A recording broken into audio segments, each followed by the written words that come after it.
In this week's episode, we talk about the nature of entrepreneurship and why entrepreneurship is not selfish, it's selfless. Let's jump right in to this week's episode of the LA Business Podcast. Welcome to the LA Business Podcast, your destination to hear stories of how businesses grow and scale. I'm Robert Brill, CEO of Brill Media and the host of this podcast. Now, let's jump right into this week's interview. Hey everyone, welcome to another episode of the LA Business Podcast. Today our guest is Jay Haleem, an award-winning commercial photographer, three-time author, business coach, and corporate trainer. Thanks for being with us today. Thank you. Thank you so much for having me.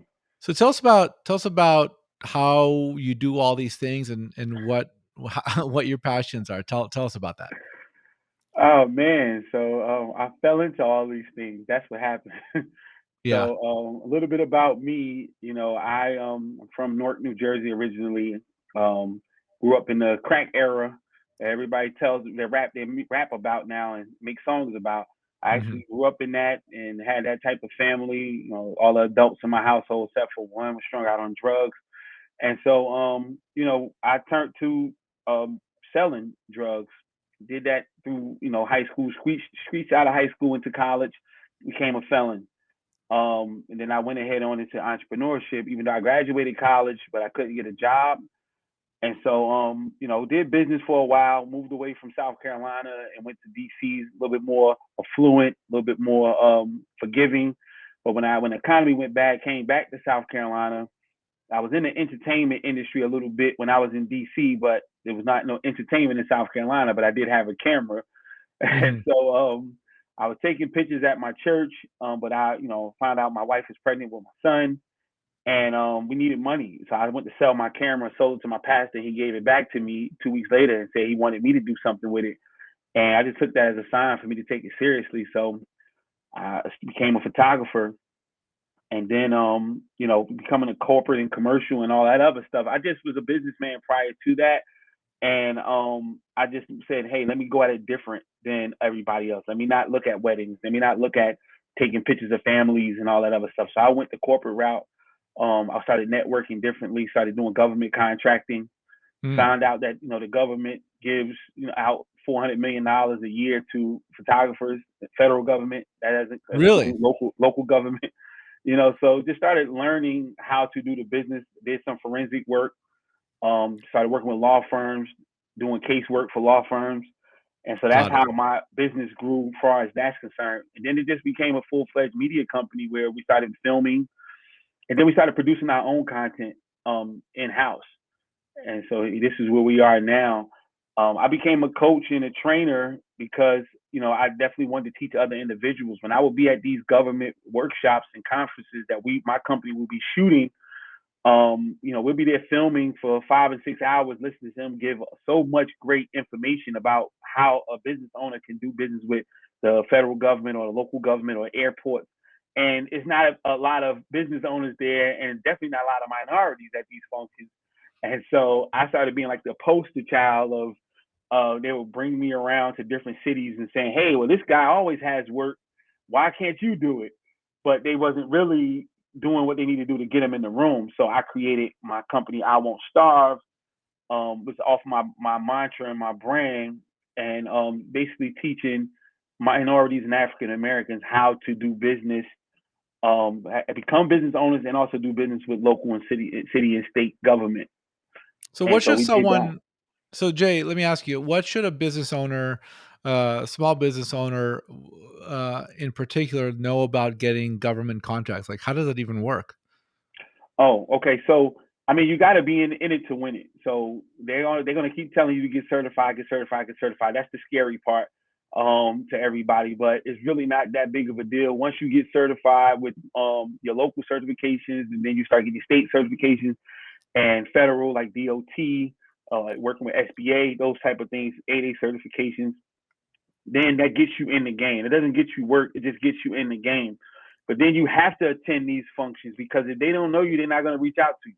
So sometimes it's not getting directly to SBA or the airport. Sometimes it's getting to you're going to be there with the prime contractors who already got contracts, who's been working with the government for 10, 15, 20 years, and you make a Mhm. relationship with them.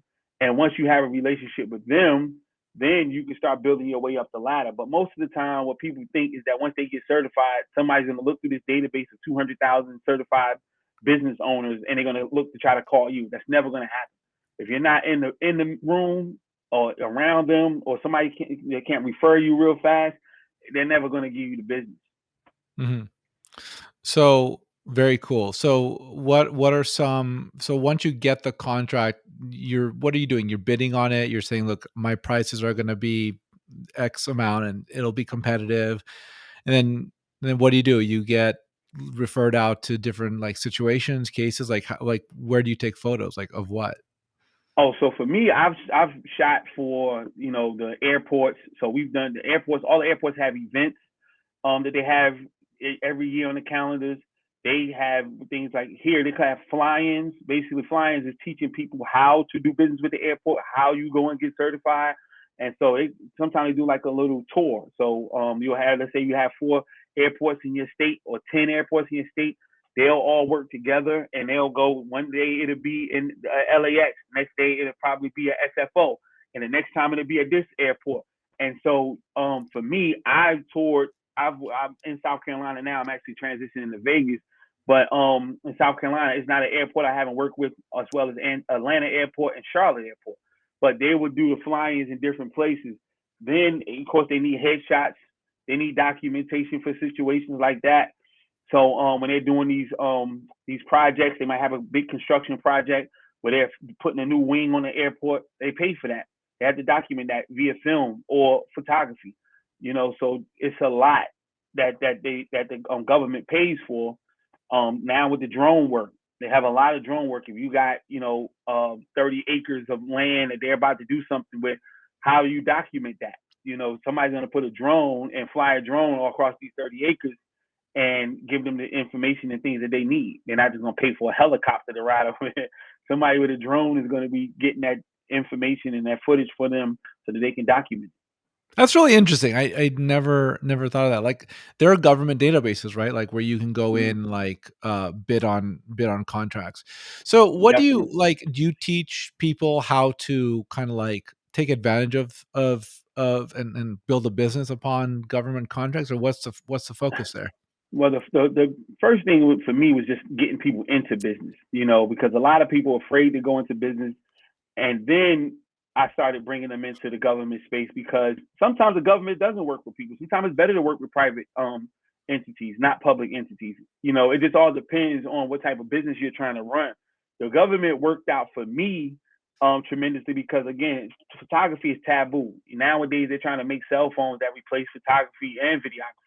But however, when you start working for law firms, you can't take pictures with a phone. That's like a criminal case, but that's still taboo. Taking pictures with a cell phone because it's too easily doctored. And so they want someone who actually a professional, that it's a little bit harder for you to tamper with the images. So it made sense for me. But if you have a company that is better, I try to teach people what's best for them. But government, if you want to get a company that you got 5-year contracts and get 3 opportunities to re up them 5 years or and things like that, you want a little bit more stability. Government contracting can be the way. They'll keep you long as you didn't steal anything or really, really mess up. But somebody in the Right. private sector can be like, hey, well, we're downsizing. We're about to make this other move and leave you alone. But the government going to keep paying you as long as the government is still open. They're going to keep paying you for the next 10, 15 years if that's how much your contract is. So it just all depends on what type of business. Sometimes it sucks. Some businesses, they're not jumping or they're oversaturated with those. And you're like, okay, well, I probably can get better work dealing with the private sector, but it just all depends. That's really interesting. So, how did you get to the point where, like, so if you want to meet, so this is really interesting for me because there's some similarities to kind of like what I've tried in the past, because so we're an advertising company. Mm-hmm. We don't create content. We buy advertising space. And Okay. the interesting part is I've been interested in working with people who have, who are sellers, essentially. And when you go into the marketplace and you say, "Hey, I want to help people become business owners. I want people to learn what I've learned." How do you go about getting these speaking engagements to kind of impact the people who you want to impact? Okay, well, for me, what I do now, I just go to the same people I work for as a photographer because at the end of the day, I become a poster child. What happened was I would go to these functions, and I immediately went to the city where I'm located, and I talked to them. I said, "Well, you guys don't have a lot of people at your functions." I said, "I can actually get some people in the room," and I told them what I can do, and they gave me a shot. They didn't invest at first. I just had to show them what I can do. I packed out a room for them, and they had a bunch of people to choose from to do business with them. And then after that, they partnered with me. So it's about partnerships. You have to find people who you benefit, who you can benefit immediately. They needed someone like me because a lot of people didn't believe in what they were trying to offer. And if somebody like me can say, I've taken every class, I've participated in everything, and I've made money off of them, then they say, okay, well, I'll try it because he said it worked, and I see he's doing well. And so that was my way of doing it, and it made sense. And I started seeing other cities and other municipalities started calling me and say, hey, can you come speak to our contractors? Can you come do this with our contractors?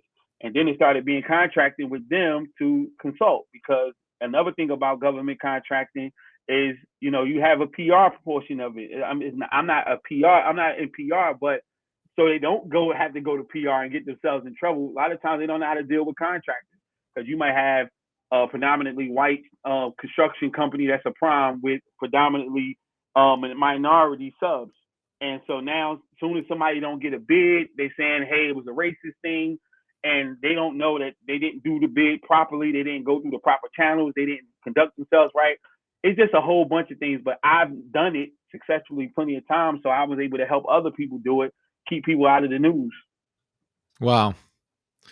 So that's really interesting. So how long have you been like with your business journey, right? Like do you focus in on your business of taking photography? Do you focus in on helping with contractors? Like what's the sort of like how does your business change over the years? Tell us about that. Oh wow, it's changed tremendously. I mean, I don't take pictures as much as I used to. Almost, almost not at all. As much. I mean, if it's a big job, then yes, I'm doing it. But most of the time, once I wrote my books, I've been speaking and training. The most. Because again, you kind of price yourself out of the out of it. As I keep my price start going up, up and up. There's a whole lot more photographers that'll do it for less than what I would, and so they can slide somebody in there, and which is fine. I still, teach, but we've become a more of a media company where we produce our own products. Right now, between me with 3 books over the last 2 years, and then my daughter has written 2 books, and my daughter just spoke to 11,000 students about anti-bullying yesterday. Wow. So we're really pushing her. I literally just got boxes of books that just delivered from her because someone just ordered 600 books from her. So we're producing our own content, our own materials and things of that nature from classes, from trainings, books, and things of that. So we've been doing a lot of that, especially since the pandemic happened. We had to pivot. I couldn't go out and shoot nowhere. I was teaching my class, my You Won't Starve entrepreneur development workshop, but then I wrote it in a book because I couldn't go out and teach it anywhere. I wrote a book called You Won't Starve. So and then that actually made the most money for me last year in 2020 once I wrote that book because it's a training manual. So that was just one of those pivots. So once that went out, I'm traveling now doing trainings all the time, teaching about my strategy. So tell us about the book You Won't Starve. That's my second baby. I won't starve. Sorry. No, no, no, no, no. You Won't Starve and I Won't Oh, Starve. Both of them. I Won't Starve is my first one, and You Won't Starve is the second one. I Won't Starve is about me. That was okay. my Tell me. path. As I told you, I became a felon in college here in South Carolina, and I came back to South Carolina about 8 years later after I graduated, and we had to start all over again from scratch. And so starting all over again for a felon means me working an $8 an hour job, even though I've been in business for years. I know a lot, but they still treated you that way. And so working an $8 an hour job while I'm taking photos and trying to figure it out. I did that for a year, but then I left the job, and everybody was saying, "Hey, man, you were just getting on your feet. Why would you leave?" And I just said, I won't starve. And I knew that I was destined for more. I was destined for more. And I believe that I can do it. I created enough of a platform for myself that I would never have to go back or worry about a job, and I haven't been back to work since. You Won't Starve was something that I was doing. I was teaching this on, on YouTube about 7, 8 years ago, but it wasn't getting that type of traction. But it was perfect timing when I started doing my training. The same principles that I use with my business, and that's hustling while you work, which I just talked about. Doing business on your own level, because I'm around a lot of government entities, SBDC, SBA. Everybody's talking about having $10,000 in the bank, 15, 20,000. People I deal with don't have no money in the bank, or 500, or they're last, and they're trying to figure it out. And that was me. You got a gift, you got a talent. I show you how to monetize it. And then, with market research, and then my networking, I call it being the cheese. It was something that I heard from Gary Vaynerchuk years ago, because he's a wine connoisseur. He was talking about wine, but I kind of took it and ran with it. I always mention that. That was the first time I heard it. But it was about networking, putting yourself in rooms where nobody is your competition. Everybody is your client or potential client. And so that's what that's about. And then learning about strategic partnerships and alliances. A lot of people think partnership is a marriage. I hear a lot of people say it's a marriage. It's a marriage. No, partnership is for you align yourself with individuals so that you can execute. It can just be for that one deal. It don't have to be for 200 deals. But getting with the people that's going to help you get to your objectives, and that's what I've been able to do. So I teach people how to do that. And And you won't start. there's different types of partnerships you need at different levels of your business or parts of your business, Definitely, and you're definitely. not married to them, and you have to earn the business every day with good service, good outcomes, efficiencies, the whole thing. Yes, and that's the thing. We get stuck because you grow out of some partnerships, and you're not stuck. I mean, certain people who helped me in 2017 with I Won't Starve, I can't use them now, and they can't use me now. We've done what we needed to do with each other, and that's okay. It's not no hard feelings. They don't feel a way about me. I don't feel a way about them. But that alliance it's not strategic. It's nothing strategic about it, because it's not no. You can't get you to it the desired end, and people don't know when to let go. So that's really interesting. Yeah, in our experience, like in the very early parts of my business, I was using an accountant who was good for me personally for like a decade. But once our business grew to a certain size, we had to switch to a different bookkeeper, because it just was a different type of business with different needs, and we needed someone with experience in those types of needs. So I've definitely experienced that along the way. So I mean, is your book literally taking someone who like has no business experience but knows they need to earn some money? Like that's a big ask. Like that's a big burden to carry. Well, it doesn't have to be. See, my book, You Won't Starve, we broke it down into three different generations. So the Gen Z, the Millennials, and baby boomers. So let's take a baby boomer who has all the knowledge. They've been working for 30 years doing one thing. They're a born consultant. Mm. However, they just don't know how to run a business. Nobody has more knowledge than them, but it's just they don't know how to run a business. They spent 30 years someone telling them to do this, and then they're making the money and they're getting a paycheck. Now they don't know that they can go right out of there and go across the street to their competitor and consult for another 6 figures for that year. And Okay, so that's that boomers. Yeah, that's a boomer. Well, millennials again. A lot of millennials got jumped out. They jumped out the window. They went to college, got into this career. They're 10, 15 years into the career, and now millennials are about passion. I want to do what I'm passionate about. I want to do what I'm excited about, and you want to make a shift. But you got two kids, you got the house with a mortgage, you got a nice car, and you don't want to leave this job. How do you successfully, as I said in the beginning, the first principle, hustle while you work? How do you successfully do that? How do you successfully start right there where you are, use the skills and the talents that you've already acquired to move forward? What does your market research look like as a millennial? It looks completely different. You're not starting from scratch, you're starting from experience. You have learned something. You have made acquaintances in the 10 to 15 years that you've been working in the job space. So you have to think like that. You actually can find out better where can you be the cheese? Where could you put yourself at where nobody would be your competition. Everybody's a potential customer. That's really interesting. That's more or less exactly what I did. I worked in advertising for 10 years, started my business, and I said, "All right, now we're gonna figure it out." It was hard. It took me a couple years to really figure it out. But yeah, I started off with relationships, and frankly, relationships and is the part that makes our keeps our business afloat for so many years. And It's referrals so keeps our business afloat. it's so amazing, and you just have to remind people of that. Again, I tell you, I was a felon. I just got pardoned this year in Mm, 2021. congrats. Thank you.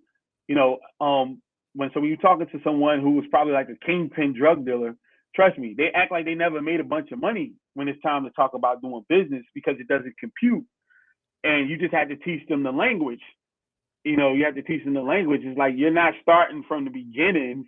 Right. You're starting from experience. If you know how to make money and to get to that level, you actually had to have some intelligence. But you just got to know how to talk to the right people and get around the right people and have a bit of patience. As you said, it doesn't happen overnight. But for me, when I was shooting, I had to do the weddings and stuff, to pay the bills. But once I got a chance to shoot a law firm, I said, "Oh, I love this." I didn't have to roll all over on the floor, do all this crazy stuff. We were just there, shot these people. They were ready to go anyway. They were like, "Hey, I got a deposition. Let me go."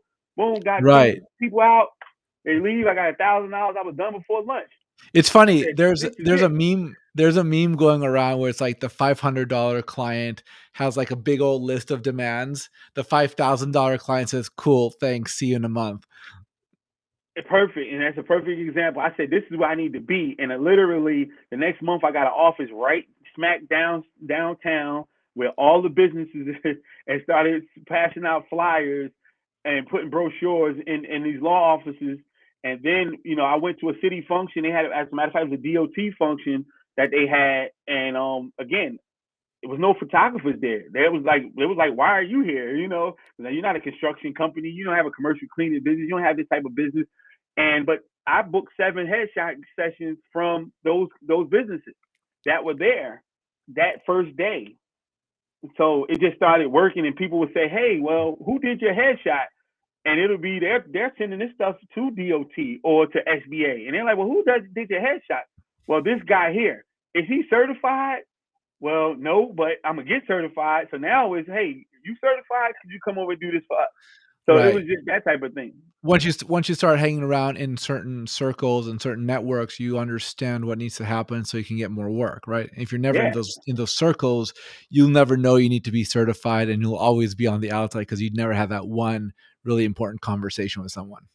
whatever they told me to do, I did it like Right. immediately. If they told me it cost $200 for something, I did it. I figured out a way.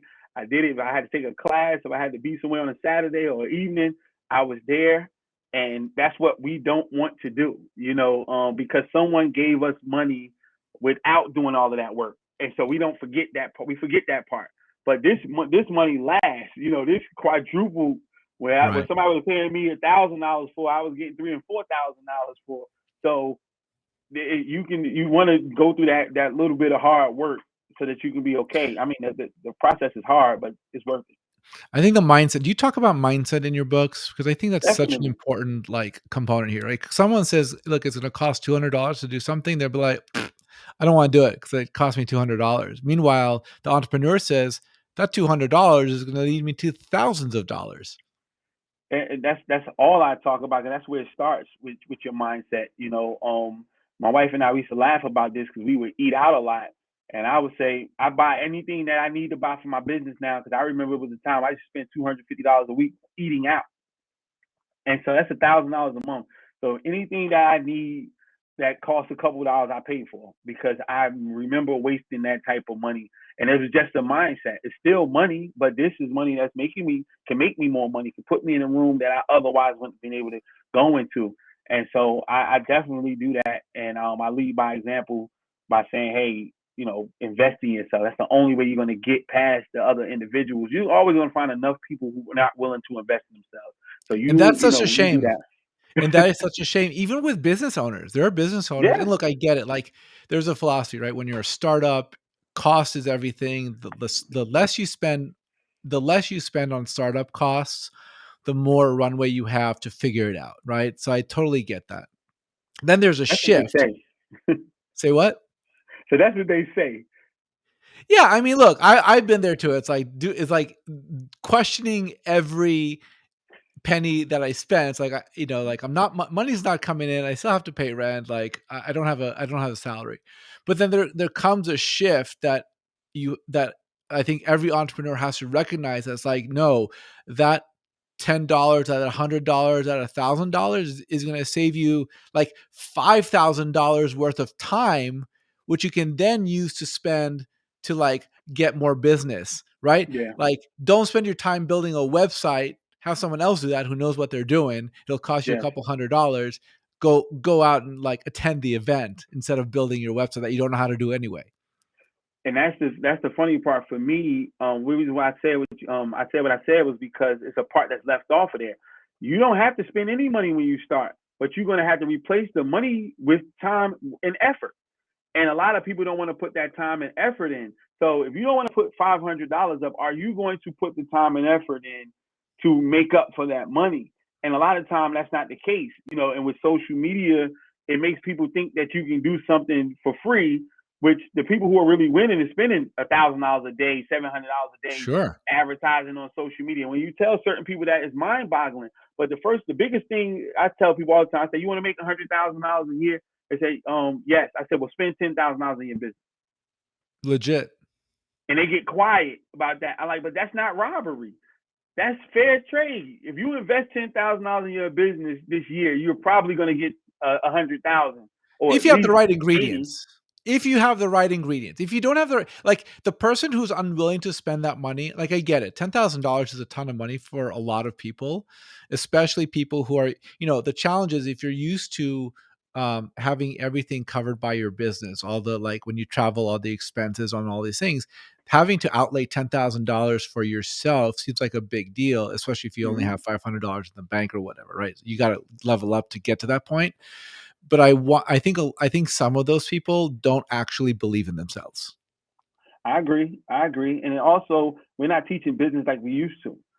I went to school for business. I've been in business for years, and we always was taught to have advertising budget, have a marketing budget. You have to reinvest in your company. That's the fastest way for you to grow. Exponentially is reinvesting, and that's what I try to tell people. It's like if you really want to see your business grow, everything you made or that you have to spare, put it back into the business, and 100%. you'll see it'll grow so much faster.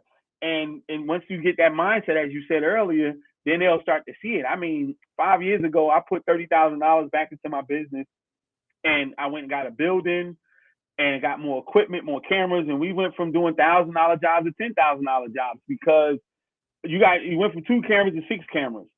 You can actually now we can do a whole bunch more at that point. So that was a different situation. Like, okay, when I got 6 cameras, what can I do with 6 cameras?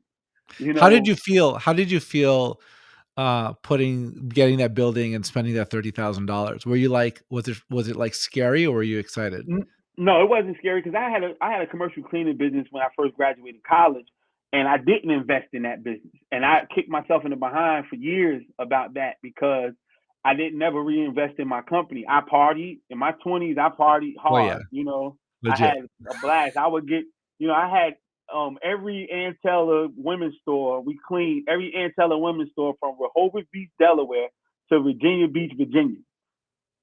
And so Nice. at 25, 26 years old, getting those checks monthly, Yeah. you're like, me and my wife, we're traveling. She's, Louis Vuitton bags and this and that. And I'm like, that was another truck. That was another carpet machine. That was, all these things I could have been putting into. Right. And so being older now, I was just like, oh, nah, put that back into the business. And, when the pandemic hit, I got a 3,000 square foot building where people was able to use my building when they didn't have any place else to go. And then, we had like people using it for like virtual camps. And so we have enough spaces for where the teachers can be in different offices and running a virtual camp doing different things. And then we did a virtual learning pod in our office space for kids, for parents who couldn't send their kids to school, but they still had to go to work. So they brought them here. that was the investment that carried us through the pandemic, and we made that investment 4 years prior too. So it was just those type of things. So are you saying so you really dramatically pivoted during the pandemic? Oh yeah, yeah. Because I mean, being out, I literally just got finished shooting the Super Bowl. You shot the And Super Bowl? yeah, the Super Bowl with the 49ers and the Chiefs. Nice. Yeah, so That must have been fun. Are you a football fan? I'm a Niners fan. I don't know if you can see the pictures with me and the Niners. Oh, very nice, very nice.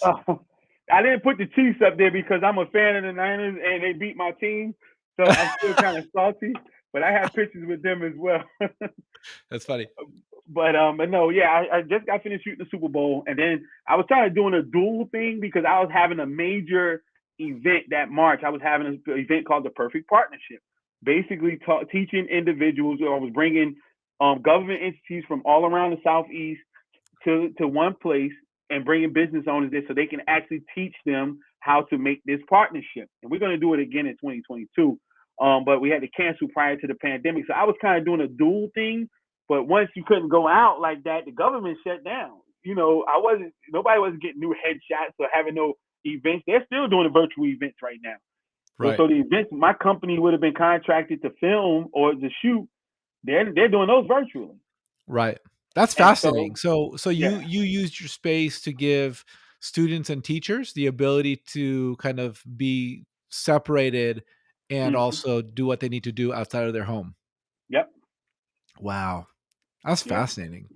So, as we wrap up here in the next few minutes, what are you focusing on for the next 12 to 18 months?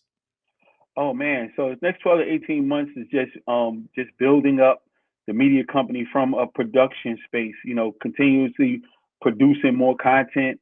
I'm going to put out another book next year. My daughter has a series, so she already has two, but she'll have a third one out next year. And my goal in the next 2 years to be a full-time, investor. That's my goal. I don't want to do the climb to the ladder entrepreneurial piece like that. I'd rather teach. That's why I became certified as a coach, certified as a trainer, and I've been doing this since I was a kid. I didn't know I wanted to be an entrepreneur, but I got pushed in a little faster than I hoped, and Right, it's been a lot. But I've been able to be successful. But I understand it, and I can help people get over those humps faster than I was because I was trailblazing. And for the people that for around me, I didn't have nobody that was in front of me to teach me how to do what I did. But I see a lot of people still teaching individuals incorrectly. People are telling people that intentional self-employment is entrepreneurship, and it's not. then Entrepreneurship is. Go what are ahead. people doing? What are people doing then? Like they're just sitting at home and calling it entrepreneurship or what? Yeah, because what happens? People just firing their boss. They're not really entrepreneurs. They're just saying, I don't want to work for somebody. And so, as a photographer, I was an entrepreneur. I became an entrepreneur in a space when I started growing an actual business where I had to put other people in position, so that they can win and I'm taking care of other people's households and other people's families. And then also providing a service that affects your community. See, they don't understand that people do the research and the data and see, well, how is the entrepreneurial climate in this space, and they decide whether they're going to put a business there or or some other type of entity, a school or something else like that. And somebody just saying, "Hey, I'm good at social media, and I'm going to do a bunch of social media clicks for you myself or ads for you myself." That's not entrepreneurship. You're self-employed, and that's okay. But entrepreneurship is not selfish; it's selfless. We go through when they got to get paid before we get paid. I've been there. Government, you get paid. Your first check don't come for 60 days sometimes. So that's 4 pay periods.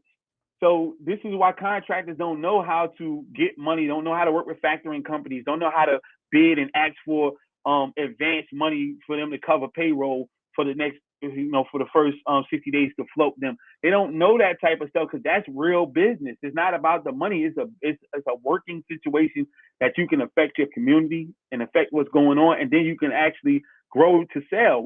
I grew up in build a business so that you can get rid of it. I like that entrepreneurship is not selfish, it's selfless. Yes. I like that. How can people find you? Everything is www.jhaleem.com. I am J Haleem on all my social media platforms. You can find my books and my babies. The other one, Morning Motivation. This is the latest one. Came out May 29th this year. This was something again through the pandemic. I was doing videos every morning for 150 mornings straight. I did a morning motivation video. I Mm, couldn't sustain it, so we put it in the book. And but yeah, so you find the books. You see, we have conferences coming up. I have a conference coming up in Vegas in April 23rd. The I Won't Starve experience that's coming up in Vegas, and then I have another entrepreneur development, the You Won't Starve one, February 5th. That's virtual. So yeah, all that stuff is on the website. very cool. Jay Haleem, award-winning photographer, author, business coach, and corporate trainer. Thanks for being with us today. No problem. Thank you so much for having me.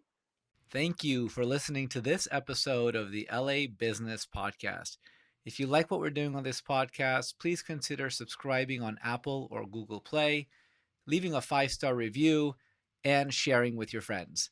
If you have any questions, comments, or recommendations for a guest you'd like to hear on this podcast, please email me, robert@brillmedia.co. Thank you. Have a fantastic day.